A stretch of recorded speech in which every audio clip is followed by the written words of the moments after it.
This is Newsline for Monday, October 2nd, from the pages of the Now Report. News from around the community, the nation, and the world. I'm Casey Smith, and here's what's happening. A horrific tragedy on the Las Vegas Strip. A gunman opens fire on an outdoor concert from the 32nd floor of Mandalay Bay. More than 58 people are dead. Actually, the actual number at the moment, just announced by Sheriff Joe Lombardo, is 58, but he says there could be more casualties. And more than 500 people are now hurt in what is now being called the worst mass shooting in U.S. history. It happened just after 10 p.m. Sunday night.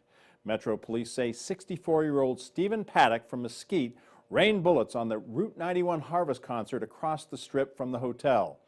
More than 22,000 people were watching Jason Aldean perform when the gunfire started. Witnesses reported popping sounds, and several hundred shots could be heard on video of the scene on social media. The crowd scrambled for cover as SWAT teams responded and blasted their way into the room Paddock was shooting from. They say he was dead when they entered, and he probably committed suicide. No motive has been established as of yet. Paddock's brother, Eric Paddock, lives in Florida and told the Orlando Sentinel, quote, "We are completely dumbfounded. We can't understand what happened," end quote. Stephen Paddock checked into the room Thursday, according to authorities. Metro Sheriff Joe Lombardo says at least 10 guns were found in the room, several of them rifles.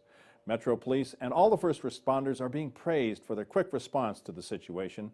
Blood drives are being set up around town to help the victims of this tragedy. We'll have more information on those when it becomes available. Well, another surprise is the release of O.J. Simpson from prison in Lovelock, Nevada. First, Simpson was released at 12:08 a.m. Sunday morning before any reporters, protesters, or supporters knew what was going on. Now we're hearing Simpson plans to live in the Las Vegas area for the foreseeable future. That's according to the Associated Press that's reporting state parole and probation captain Sean Arruti says the former football hero and celebrity criminal defendant has only one approved residential plan, and it does not include a move to Florida or any other state right now. Arruti wouldn't say where the house is for security and privacy reasons. Simpson has said he wants to go back and live in Florida, where he has friends and 2 children. Arruti says the 70-year-old Simpson does not have permission to leave Nevada without advance approval from his parole officer. Florida Attorney General Pam Bondi has said she doesn't want O.J. Simpson in her state, but she has acknowledged Florida may have no choice but to accept him.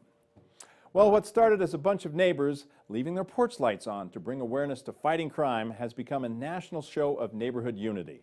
It's called National Night Out, and the Metro Police Department has been a huge part of it for many years in our community. Once again, Metro Sheriff Joe Lombardo will kick off one of the many National Night Out celebrations around the valley Tuesday night, October 3rd at 6 p.m. on Fremont Street between 7th and 9th Streets in downtown Las Vegas. That's one of 7 large events hosted by Metro that night. The goals are to heighten crime and drug prevention awareness, generate support for local anti-crime programs, and provide an event for people to learn how to protect their neighborhoods. For a complete list of National Night Out locations in Las Vegas, go to this story at thenowreport.vegas.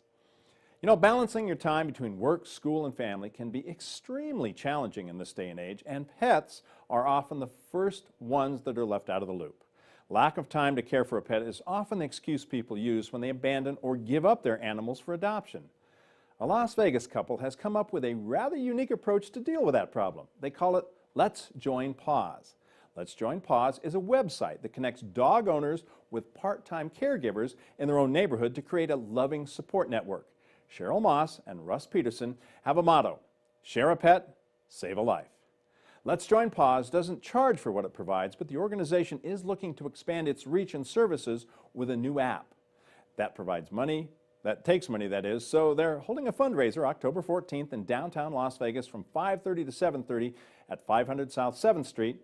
For more information, go to letsjoinpaws.org or click on this story on thenowreport.vegas.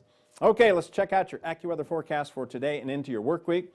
It will be sunny today, but a lot cooler. Look at that, 78 degrees with a low of 56.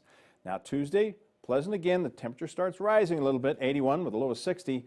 And on into Wednesday, we're going to see a climb probably into the weekend, but the high will be 85 on Wednesday, 62 is the low.